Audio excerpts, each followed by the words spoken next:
Sepertinya ini keris kebu-kebuan, tapi masih era-era dulu. Singosari ini kayaknya kalau lihat bentuknya. Dibandingkan dengan gandik yang biasa memang tinggi sekali.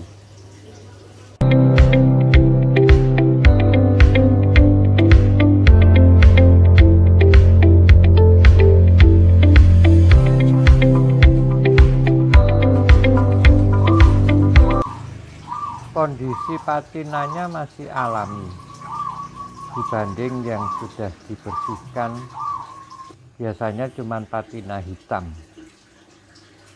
Ini kapan hari yang tak pikir wedung yang sudah berubah menjadi keris juga memang seperti itu. Tapi kalau kemudian melihat gandiknya ini kelihatan kemudian itu gandiknya tinggi sekali. Terus itu ada pejetan. Jadi saya akan membersihkan ini ala kadarnya supaya kita mempunyai pembelajaran atas patina pada keris-keris perunggu. Gandik adalah bagian terpenting dari keris. Gandik inilah yang membedakan keris dengan tosan aji lainnya. Dan ciri khas apa yang kita kenal sekarang sebagai keris-keris kebu atau maesa itu rata-rata mempunyai gandik yang spesial. Kok saya menjadi bertanya-tanya, apa benar keris-keris kebu ini untuk bertani? Sebagaimana yang kita kenal sekarang, katanya kalau kebu lajer, kebu teki itu untuk peruntukan bertani. Sementara nama kebu itu dipakai sejak zaman dahulu. Itu kita mengenal Maesosuro, itu zaman Kelut ya, artinya zaman Kediri. Terus di zaman Singosari ada kebu ijo, ada kebu anabrang. Sementara di zaman Mojopahit ada Lembusoro atau Maesosuro juga. Sampai kemudian di zaman Islam kita mengenal Maeso Jenar. Dan Maeso itu berarti kuat. Jadi dalam pembersihan kali ini saya hanya mempergunakan air kembang dan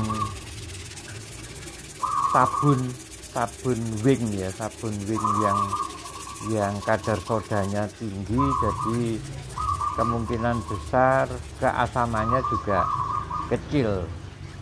Jadi untuk mempertahankan supaya kita untuk pembelajaran warna-warna patina, karena perunggu itu kan mengandung, kalau nggak salah ada 5 material logam, itu mulai dari emas, perak, tembaga, timah, dan beberapa unsur lainnya seperti aluminium, mangan, fosfor, silika, dan sebagainya. Sehingga masing-masing material itu akan memunculkan patina yang khas warna-warnanya.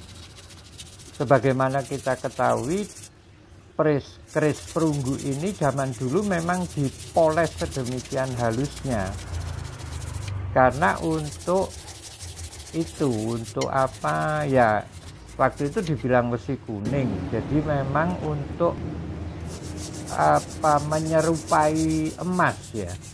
Artinya memang ada kandungan emasnya yang memang dipakai untuk pewarna supaya pusaka ini kelihatan berwarna emas, dan dipoles sedemikian halusnya sehingga rata-rata pada penemuan itu ditemukan ini hanya tipis sekali kandungan lapisan patinanya. Jarang sekali keris perunggu ditemukan dalam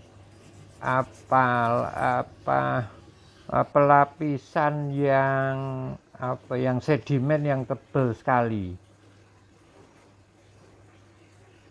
Setelah beberapa kali penyabunan, penyikatan, dan saya cuma pakai sikat gigi, saya keringkan, itu masih terlihat patinanya itu masih ada seperti lapisan tembaga ya, ada kemerah-merahnya, ada kehijauannya, dan kemudian saya jemur dulu.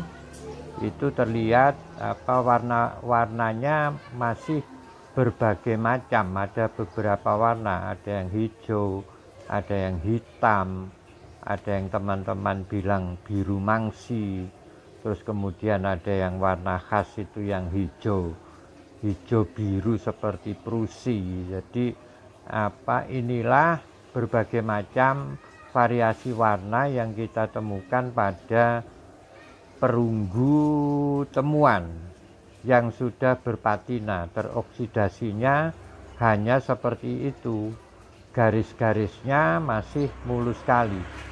Rata-rata keris perunggu ditemukan dalam kondisi yang sangat utuh. Saya persiapkan handle gading, dan ini saya bedakan warnanya dengan yang biasanya sudah menghitam. Untuk mempertahankan ini saya pakai dulu semir sepatu yang netral. Semir ini tidak merubah warna pada patina. Saya pernah mencoba langsung pakai microcrystalline wax Renaissance yang dipakai di Met Museum, ternyata ada perubahan warna. Itu kelihatan ada warna biru, hijau, biru mangsi ya, ada hitam, terus kemudian ada kemerah-merahan, ada kecoklatan. Itu saya lapisi dulu semuanya dengan semir sepatu kiwi cair yang netral.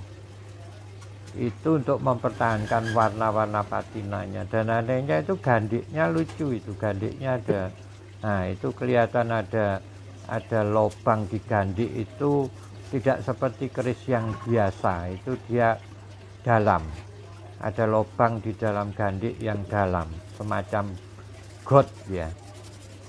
Mohon maaf ini video saya cepatkan supaya tidak membosankan, karena nanti kalau terlalu pelan-pelan nanti bosan untuk melihatnya. Jadi ini hanya sekedar video yang dicepatkan, dan setelah itu saya jemur lagi.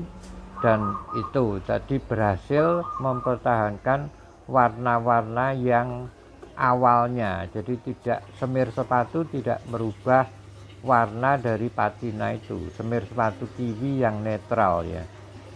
Warna-warnanya masih tetap utuh seperti semula.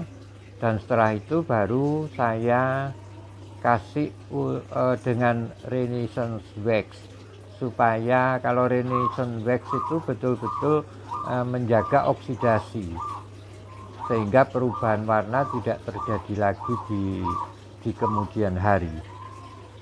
Setelah kering, semir kiwi saya sikat seperti biasa, dan kemudian baru saya lapisi dengan microcrystalline wax. Warna-warnanya masih tetap seperti semula. Ini saya lapisi dengan microcrystalline wax.